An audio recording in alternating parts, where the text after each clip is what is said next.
We mostly think of our tears in emotional terms. Tears may flow freely in times of joy or sadness. They are a part of our human expression. Tears also flow if our eyes are irritated, but the scientific side of tears is much more complex.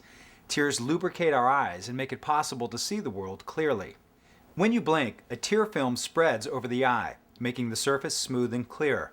This film is made up of 3 distinct layers. The outermost layer is oily. Next, the watery layer makes up most of what we think of as tears.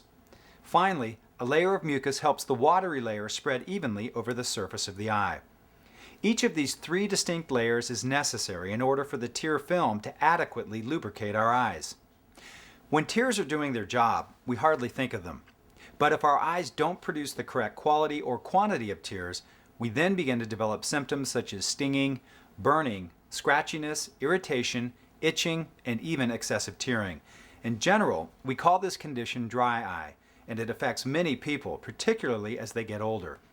Women after menopause are more susceptible to this condition due to a decrease in the oil and mucus layer of the tear film.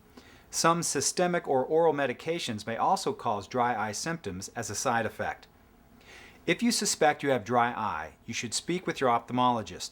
He or she will perform an eye exam and may recommend dry eye tests that can measure tear quality and production as well as look for signs of dryness across the surface of the eye. Fortunately, there are treatments for dry eye. These include using specialized eye drops called artificial tears to lubricate the eyes, or other eye drops to restore the tear film quality.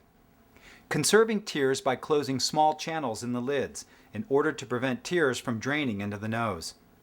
Preventing tear evaporation by adding humidity to dry environments. Avoiding overly warm rooms, hair dryers, and smoking. Also, avoid spending prolonged periods in the wind. For treating scratchy eyes when waking, your ophthalmologist may recommend a special artificial tear ointment or thick eye drops at bedtime. Dry eye is a very common problem. Talk with your ophthalmologist if you're experiencing the symptoms of dry eye.